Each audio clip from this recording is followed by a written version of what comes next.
Hello, my name is Ethan, and I help skinny men build an attractive physique. The main goal, the main reason why you even press on this video is because you want your physique to be able to get girls. So this is what we're going to focus on. You need to focus on how is your physique going to actually attract the women you want. Well, we need to focus on building more muscle. Don't worry about building too much muscle because you're not even there yet. You don't have enough.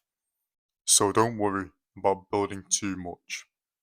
Just focus on building a lot more muscle now. Both situations have different muscles that are going to stand out more.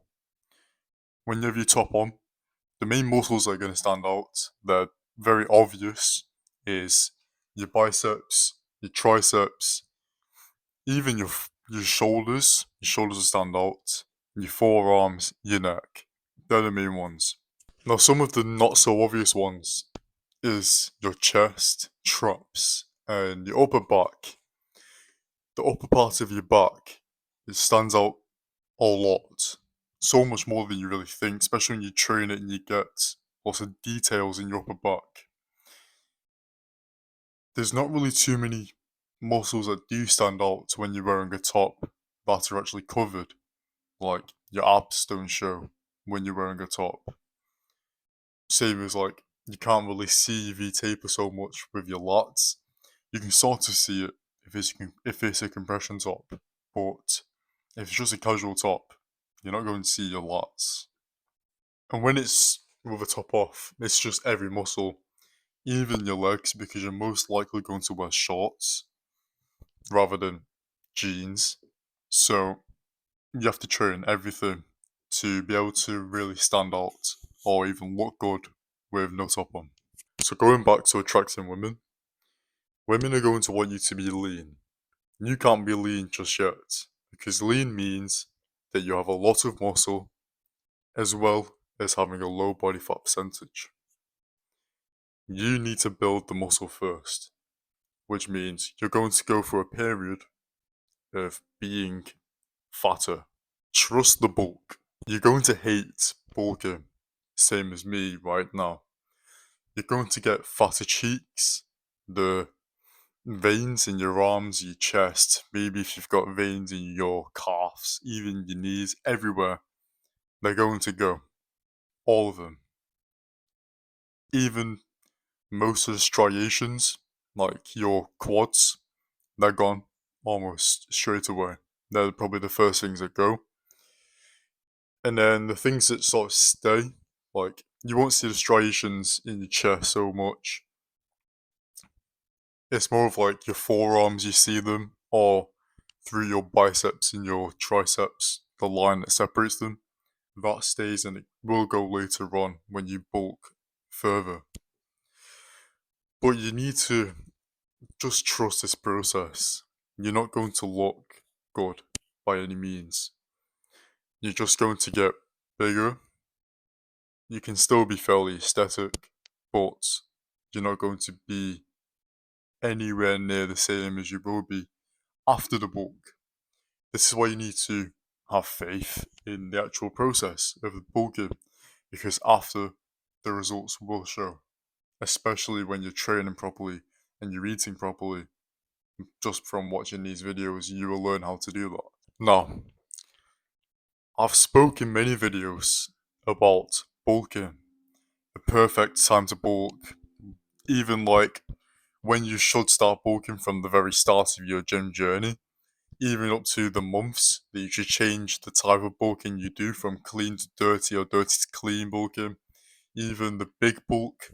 I've spoke a lot about bulking, but cutting hasn't been mentioned. Because cutting is very specific to you. So can bulking later on. After 3 years, bulking's really up to you as well, rather than just maintaining. But cutting is even more specific because it means that you're going to go back in your progress to just look good for a bit, to then end up bulking again to build more progress. But cutting, it's up to your own preference, really. I would recommend to cut at 18% body fat. This isn't too much. Around 20%, your cheeks get fat, and then any higher than 25%, it's just fat. You're just fat. You're not really bulking too much. You've just gone off the bulk. You might want to bulk more. You might want to get to 20%, which is fine. And especially when you're doing the big bulk, you are going to go past 18% body fat. Probably get up to about 23% body fat. It's sort of pushing it, but you're going to be in the 23% range for the big bulk.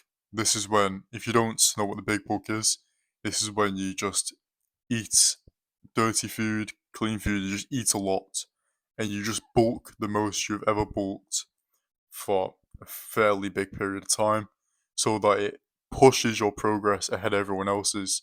So when you cut, you've had this whole 6 months of just bulking, so you're far ahead of other people. You've built a lot more muscle and strength than other people. But there is one thing I can say about cutting. The perfect time to stop. You should stop at 12% body fat. You can get to 11%, gets a bit freakish, but 11% is still fine. 13%, it's just a bit chubby still, in the sense of aesthetics and building the attractive physique. 12% is a good range to stay at. It's going to be a bit hard to maintain. You are going to dip to 11, maybe even 10%. Some days you might even go up to 14% some other days. Just from eating, and if you're not eating the same thing, you're in the same routine every week, then you're going to fluctuate. But if you are in a consistent routine, then you're going to stay at 12%. If you don't know how to track your percentage of your body fat, because there's no scales in your gym that do it for you, you can just use progress pictures. I watched the video yesterday, and from looking at your own physique, it's actually quite hard to determine what your body fat percentage is. I thought I was at 15% body fat, but after watching the video, I think I'm around 20%, maybe just below 20%, but I'm still bulking. This can just come down to the volume of your frame, so it's a lot easier for you to be in a higher body fat percentage and still look lean. But you can still use pictures to see the progress that you've made from going from a higher body fat percentage to a lower one. This is just going to make sure that you keep on going. It's a bit of motivation. So even if you are using the scales, still use progress pictures. It's great for motivation. And it's also just better than nothing. You can probably do measurements of your waist. You can use one of these measuring tapes where it goes around your waist. You can measure your arms, everything with them. And that's another way you can find out you're losing fat. If the information in this video has helped you, make sure to go to Ethan Higgins 001 on Instagram. There's a link in my bio there. Make sure to go onto it. It's a one-time payment only. And this is where you can find out more information like this and meet people like yourself in my community. Goodbye.